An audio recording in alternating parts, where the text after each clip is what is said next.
Good morning, High Community Church. I hope that you've been well over the past week and that it's been a blessed week so far.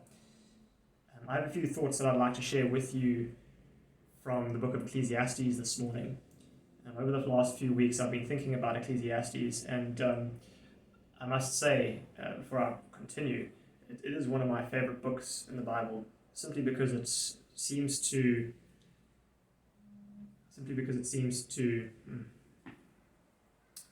Good morning, Howard Community Church. It's good to be able to address you this morning, and I hope that you've had a good week so far. I'd like to very quickly share with you a few short thoughts from the book of Ecclesiastes. It is one of my favorite books in the Bible because it seems to capture so well what we experience in our day-to-day lives. And for those of you who haven't read Ecclesiastes for a while, you might remember the words meaningless, meaningless, everything is meaningless, or vanity of vanities, everything is vanity. And that is the attitude that the writer of Ecclesiastes takes throughout the book. And he says this because he observes the world around him and he sees that evil men prosper. He sees good men being oppressed by the rich and the powerful. He sees injustice and the wicked living a long and prosperous life while the lives of the good people are cut short. He tries to throw himself into pleasure and he finds no satisfaction or fulfillment there. He throws himself into the pursuit of wisdom and learning. And while he says that these things are good and better than being ignorant and foolish, ultimately they are meaningless because both the wise and the foolish perish in the same way. And for that matter, both rich and poor perish in the same way as well. That is to say, alone and naked as they enter the world. He also pursued amassing power and great works in the kingdom, and again, like everything else, finds this to be meaningless.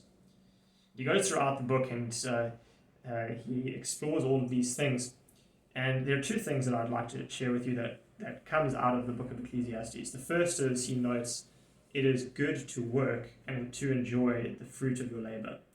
Go and have a look at the second part of chapter 5 of Ecclesiastes, and you'll see that we should accept our lot in life and enjoy that which God has given us, enjoy the fruits of our labor, and find some sort of comfort and meaning in our work, because it is something that God has given us. It is a good thing. And I note that because a lot of people tend to think that work is an evil. But this is not the case. Work is a good part of our lives. It is something that we are made to do. Obviously, you don't have to be a Christian to recognize this, but it is something that comes across strongly in the Bible. But the most important thing that I'd like to just bring to your attention this morning is the idea that at the end of everything, once you consider life as a whole, it's all about fearing God and obeying His commands. That is what we are here to do ultimately. And that is what we should remember, particularly in these times where life is very different from what we would normally experience. It's Ecclesiastes 12 verses 13 to 14. And the writer says, this is the end of the matter. All has been heard. Fear God and keep His commandments, for this is the whole duty of man. For God will bring every deed into judgment with every secret thing, whether good or evil. And I think that that's a principle to live by, and that's something to remember as perhaps a motivation for our day-to-day lives.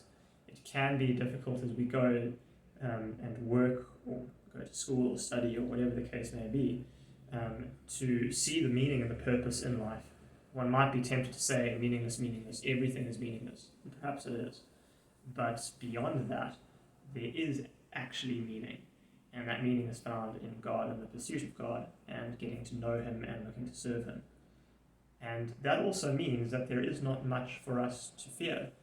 For if the meaning of life is found in pursuing God and fearing and loving Him and obeying His commands, the coronavirus and whatever else might be going on in our lives, it really doesn't have that much, does not hold that much sway over us.